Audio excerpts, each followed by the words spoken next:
पुण्यात्माओं, परमात्मा हमें इस काल के जाल से निकालने के लिए आते हैं, लेकिन काल ने भी अपना पक्का प्रबंध कर रखा है।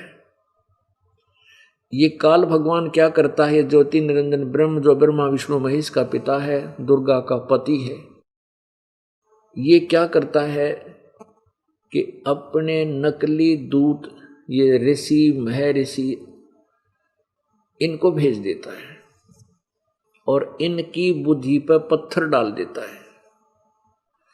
इनको एक अक्षर ज्ञान तो हो जाता है संस्कृत का, और ये संस्कृत के ज्ञान, संस्कृत को बोलना सीख लेते हैं, पढ़ना सीख लेते हैं, लेकिन सदग्रंथों को वो काल इनको समझने नहीं देता।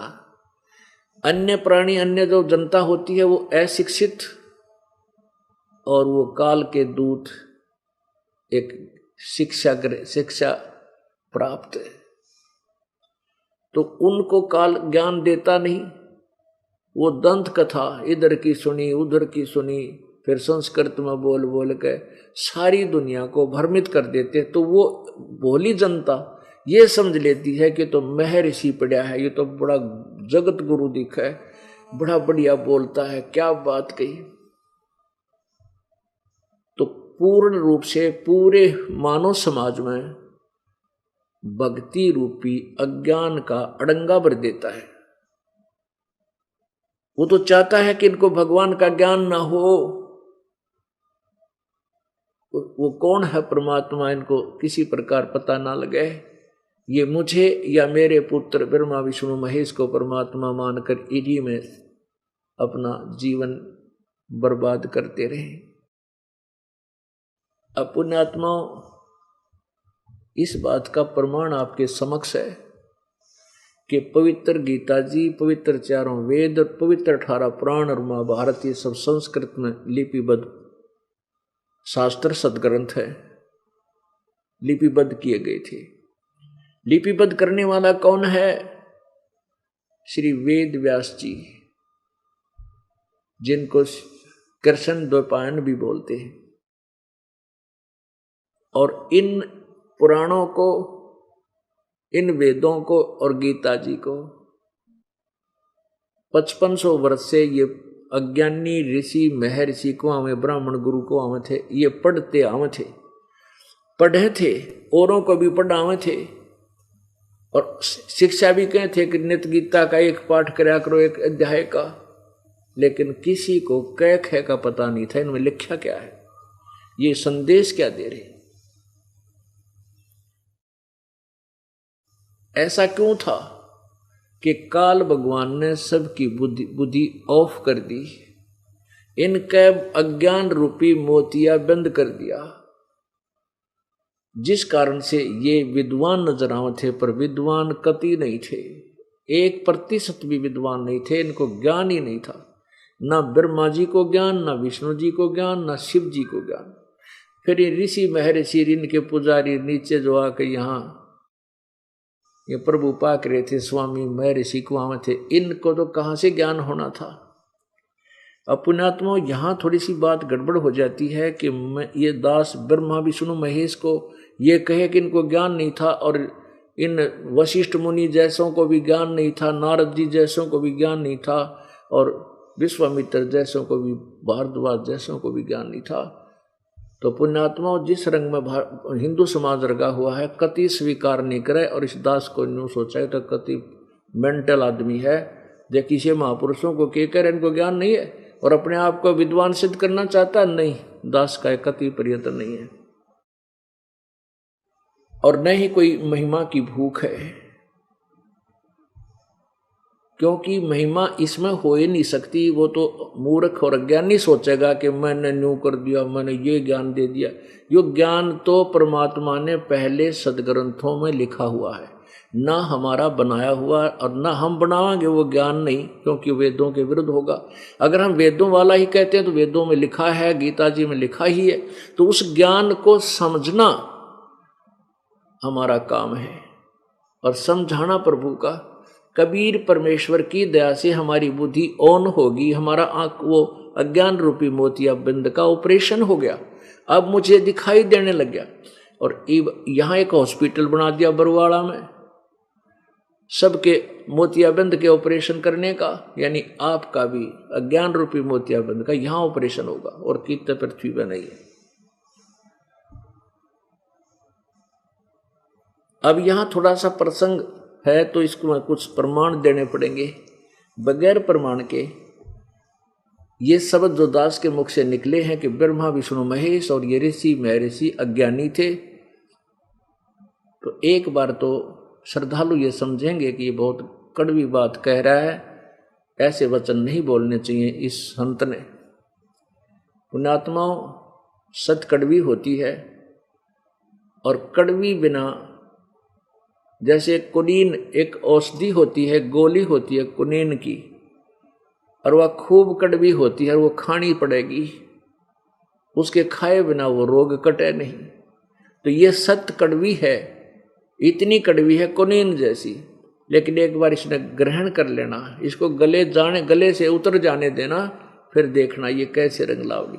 अब आपको ये इसलिए ये कुनीन आपको स्वीकार कराने के लिए अब उदाहरण देता है दास।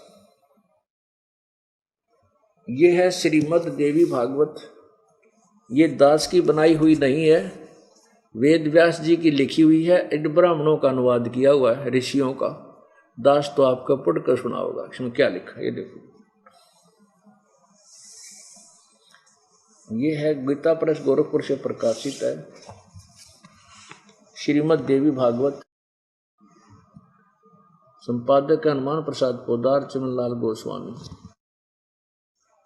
इसके 28 पृष्ठ पर देखो,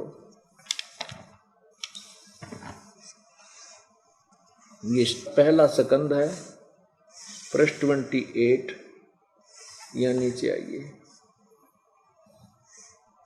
नारद जी ने कहा, महाभाग व्यास जी। अब व्यास जी ने नारद से पूछा था, तो नारद जी कह रहे हैं, महाभाग व्यास जी, तुम इस विषय में जो पूछ रहे हो ठीक यही प्रश्न मेरे पिताजी भगवान श्री हरि से किया था। मेरे पिताजी ने यानी ब्रह्मा जी ने, नारद जी कह रहे मेरे पिता यानी ब्रह्मा जी ने भगवान श्री हरि यानी विष्णु जी से किया था। देवादिदेव भगवान जगत के स्वामी हैं, लक्ष्मी जी उनकी सेवा में उपस्थित रहती है, दीप कौस्तुभनी उनकी शोभा बढ़ाती हैं, वे शंख चक्र और गदा लिए रहते हैं, पीताम्बर धारण करते हैं, 4 भुजाएं हैं, आज श्री वक्ष पर, वक्षस्थल पर श्री वस्त्र का चिन्ह चमकता है। वे चराचर के जगत के आश्रय दाता हैं, जगत गुरु और देवता के भी देवता हैं। ऐसे जगत प्रभु भगवान श्री हरि यानी विष्णु जी महान तप कर रहे थे, उनकी समाधि लगी थी। यह देखकर मेरे पिताजी ब्रह्मा जी को बड़ा आश्चर्य हुआ। अतः उन्होंने उनसे यानी विष्णु जी से जानने की इच्छा प्रकट की। ब्रह्मा जी ने पूछा, प्रभु आप देवताओं के अध्यक्ष, जगत के स्वामी और भूत भविष्य एवं वर्तमान सभी जीवों के एकमात्र शासक हैं। ब्रह्मा जी कह रहे हैं विष्णु जी को, भगवान फिर आप क्यों तपस्या कर रहे हैं और किस देवता की यानी किस भगवान की आराधना में ध्यान मगन है। मुझे असीम आश्चर्य तो ये हो रहा है कि आप देवेश्वर एवं सारे संसार के शासक होते हुए भी समाधि लगाए बैठे हैं। अब के बोला वो श्री हरि विष्णु जी। ब्रह्मा जी के विनीत वचन सुनकर भगवान श्री हरि कहने लगे, ब्रह्मन सावधान होकर सुनो, मैं अपने मन का विचार व्यक्त करता हूँ। अब ज्यादा ना सुना के आपको इतना बताता हूँ, ये देखिएगा क्या कहता है भगवान विष्णु के, मुझे सब प्रकार से शक्ति के अधीन होकर रहना पड़ता है, उन्हीं भगवती शक्ति का मैं निरंतर ध्यान किया करता हूँ, यानी मैं दुर्गा की पूजा करता हूँ। ब्रह्मा जी मेरी जानकारी में भगवती शक्ति यानी दुर्गा से बढ़कर दूसरे कोई देवता नहीं है। अब ब्रह्मा जी विष्णु जी के ज्ञान का आज्ञा ओढ़ ये कति अज्ञानी था, ये नो कहे कि मैं तो दुर्गा से ऊपर कोई भगवान न मानता, और दुर्गा कहती है उस ब्रह्म की पूजा करो, ब्रह्म की तो इससे सिद्ध हो गया कि विष्णु जी को कति ज्ञान नहीं था।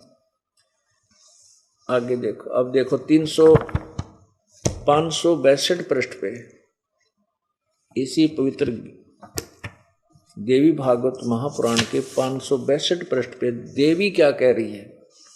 यह है 7वां स्कंद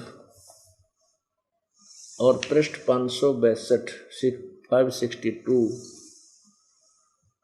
देवी द्वारा हिमालय को ज्ञानोपदेश, ब्रह्म स्वरूप का वर्णन। देवी जी कहने लगी, पर्वतराज, उस ब्रह्म का क्या स्वरूप है यह बतलाया जाता है, जो प्रकाश स्वरूप सबके अत्यंत समीप में स्थित, हृदय रूप गुहा में स्थित होने के कारण गुहाचर नाम से प्रसिद्ध और महान पद अर्थात परम प्राप्य है। वह ये 36वां अध्याय है 7वें स्कंद का। वह समस्त प्रजा के ज्ञान से परे है और किसी की बुद्धि में आने वाला नहीं है, यह तुम जानो। जो भी है आगे देखो। वह परम प्रकाश रूप है, सूक्ष्म से अत्यंत सूक्ष्म है, जिसमें संपूर्ण लोक और उन लोकों में निवास करने वाले प्राणी स्थित हैं। वही ये अक्षर ब्रह्म है और वही प्राण सबके प्राण है, वही सबकी वाणी है और वही सबके मन है। वह है यह परम सत्य और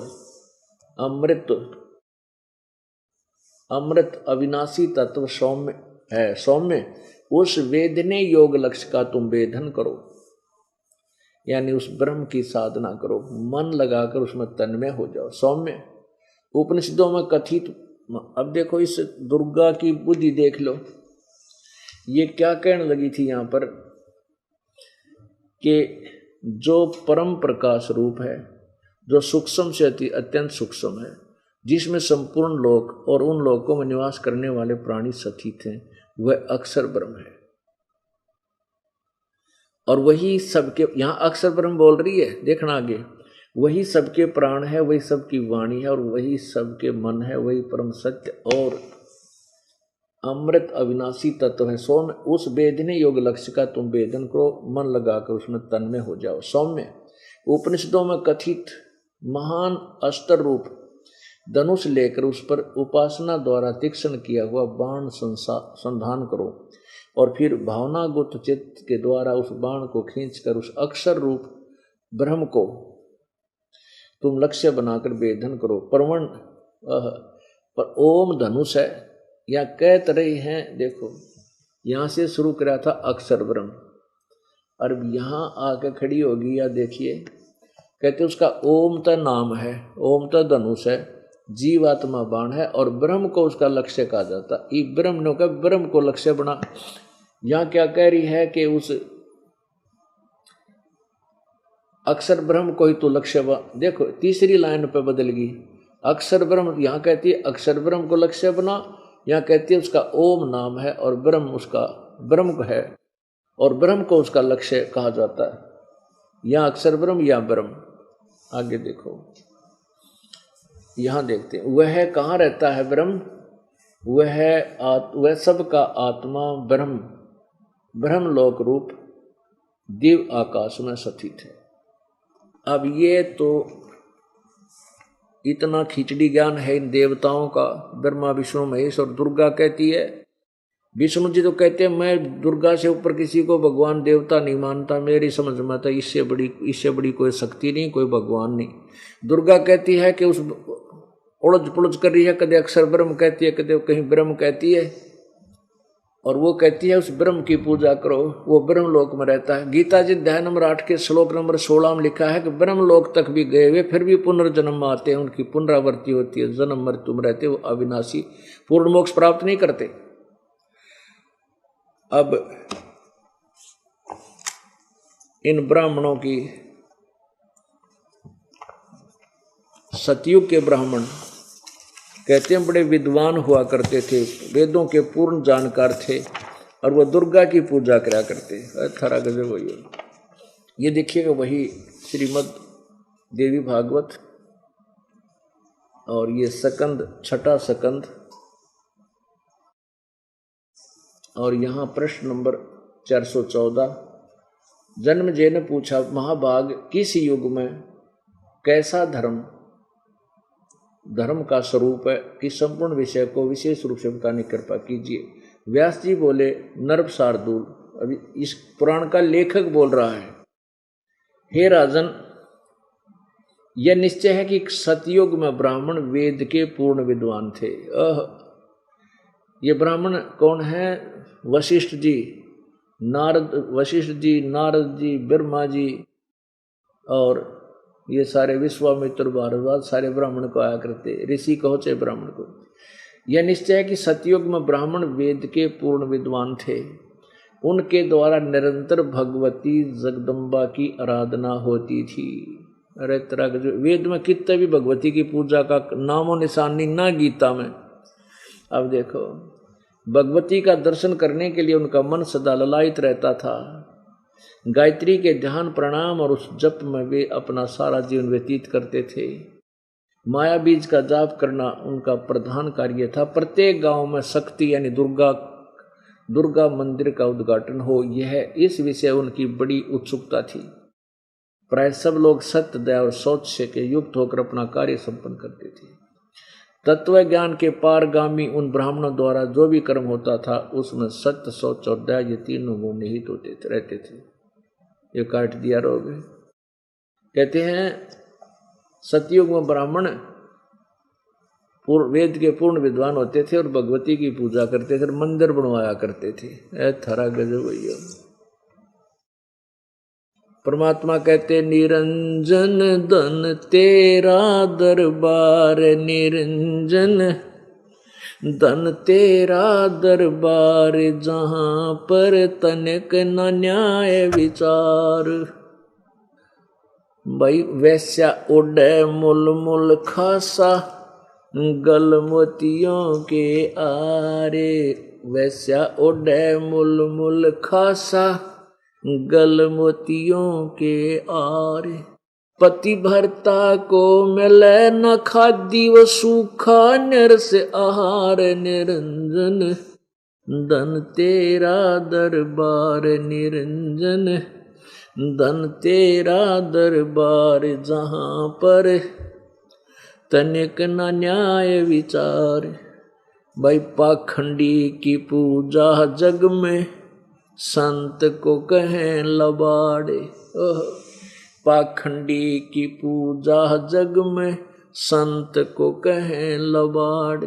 अज्ञानी को परम विवेकी, ज्ञानी को मूढ़ गंवार, निरंजन धन तेरा दरबार, निरंजन धन तेरा दरबार, जहां पर तनिक न न्याय विचार। कह कबीर सुनो भाई साधो, यहाँ सब उल्टा व्यवहार। कहें कबीर सुनो भाई साधो, यहाँ सब उल्टा व्यवहार। सचों को तो झूठा बताओ, इन झूठों का एतबार, निरंजन धन तेरा दरबार, निरंजन धन तेरा दरबार, जहां पर तनिक न न्याय विचार।